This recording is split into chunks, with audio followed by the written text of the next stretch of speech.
Ассалому алейкум дӯстон, хуш омадед ба шабакаи мо. Шаби гузашта рақиби Лоик Раджабов Трей Огден интервьюи калон дод ва оиди Лоик Раджабов оиди муҳориба бо ӯ фикрҳои худро баён кард ва ҳамчунин дар ин муҳориба прогнози худро дод. Мо ин интервьюи Трей Огденро тарҷума кардем ва ҳозир пешкаши шумо мекунем. Шумо бошад моро бо лайк ва комментариҳои худ дастгирӣ кунед. Доруҳое ки айни замон шумо дида истодаин доруҳои гиёҳии босифат аз ширкати шифофармо мебошад, ки шумо имконият доред ки ҳамаи ин доруҳоро бо нархи арзон дастрас кунед.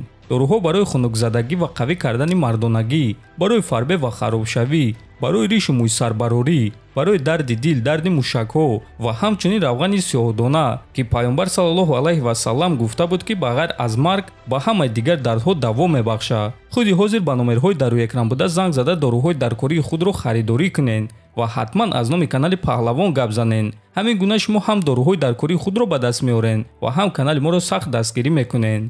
Лоик Раджабов одами бақувват ва сермушак менамояд. Барои ҳамин мебинем ки рӯзи 20 июл чӣ гап мешавад. Лекин пештар ман аллакай чандин маротиба чунин качокҳоро дар зал шикаст дода будум. Ман дар лагери тамринӣ кӯшиш мекунам ки ҳамаи корро дуруст ба анҷом расонам. Ман рақибро меомӯзам. Ман вақти зиёд барои тамрин дар стойка ҷудо мекунам. Барои тамрини гӯштин, барои тамрини ҷуҷитсу ва боз барои ҳамаи онҳоро якҷоя кардан. Дар назди сетка тамрин мекунам. Дар клинч бисёр тамрин мекунам. ман худро таъриф карданӣ нестам, аммо ман ҳис карда истодам ки ҳозир дар ҳамон сатҳе ҳастам ки дар ҳама мавқеъ хуб меҷангам. агар ту бо ман дар стойка ҷангидан хоҳӣ, пас ман бо ту дар стойка меҷангам. агар ту дар назди сетка ҷангидан хоҳӣ, пас ман дар он ҷо меҷангам. дар замин аз поён ё аз боло ман дар ҳамаи ҷо хуб меҷангам. ман аз поён зарбаҳои сахт зада метавонам. худи ҳозир ман барои дар ҳама мавқеъ ҷангидан тайёрам. ман ҳама вақт медонистам ки бояд ҳамаи ин чизҳоро дошта бошӣ ва ман доимо ҳамаи ин чизҳоро тамрин мекардам. барои муҳориба зидди Лоик мо нақшаи хуб дорем ва мо дидан мехоҳем ки ӯ зидди стили ман чӣ кор мекунад. ман доимо дар як суръат меҷангам ва ин чиз тамоман дигар гуна аст вақте ки ту дар актагон рӯ ба рӯи ман меистӣ. барои ҳамин мо мебинем ки ӯ дар чунин ҳолат чӣ кор мекунад. ман се роҳеро мебинам ки ӯ стили маро манъ кардан мехоҳад ва ман барои ҳар се ин роҳҳо нақшаҳои махсус тайёр кардам ва тайёрам ки онҳоро иҷро кунам. ман фикр мекунам ки стили ман ӯро манъ карда метавонад ва ҳадафи ман дар он аст ки ӯ бояд ягон кор карда натавонад ва камҳаракат шавад. вақте ки ман ба ӯ назар мекунам, ман фикр мекунам ки ин шахс ба ман ягон зарба зада наметавонад. Лоик аз дигар рақибони ман дар UFC дида зӯртар нест. ягона фарқият дар он аст ки ӯ бузург ва бадвоҳима менамояд. шумо дар ӯ комбинатсияҳои тозаи боксро намебинед. шумо дар ӯ усулҳои душворро намебинед. бале, ӯ дар гӯштин якчанд усул дорад, лекин ин чизҳо ягон вақт ба ӯ натиҷа намеоварданд.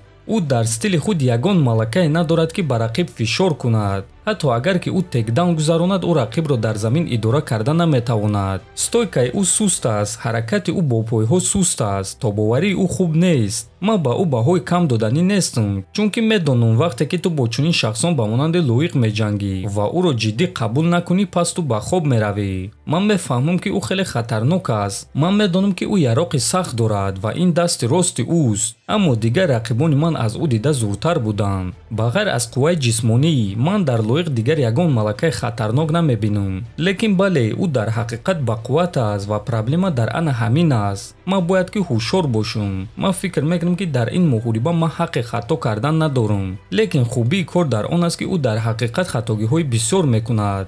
ӯ дар ҳақиқат хаста мешавад ва вақте мефаҳмад ки бой дода истодааст, пас зудтар хаста мешавад. ӯ дар ҳар се муҳорибаҳои худ дар UFC дар ҳолатҳои душвор қарор дошт. ман дар 5 муҳорибаи худ дар UFC ягон маротиба дар чунин ҳолатҳо набудам. барои ҳамин вақте ки одамон ба ҳардуи мо назар мекунанд, ӯ аз ман дида калонтар ва бақувваттар менамояд. лекин ман боварӣ надорам ки ӯ дар сатҳи ман аст. прогнози ман дар ин муҳориба чунин аст. ман худро таъриф карданӣ нестам ва фикр мекунам ки ин яке аз муҳорибаҳои вазнин барои ман мешавад аз ҷиҳати қувваи ҷисмонӣ.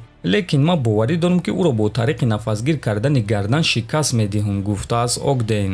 хотиррасон мекунам ки муҳориба байни Лоик Раджабов ва Трей Огден аллакай рӯзи 20 июл дар турнири UFC Fight Night баргузор мегардад. дӯстон, шумо оиди ин суханҳои Трей Огден чӣ фикр доред? метавонед фикрҳои худро дар комментария нависед. ҳатман дар канали мо обуна шавед. то боздид, хонободу сарбаланд бошед.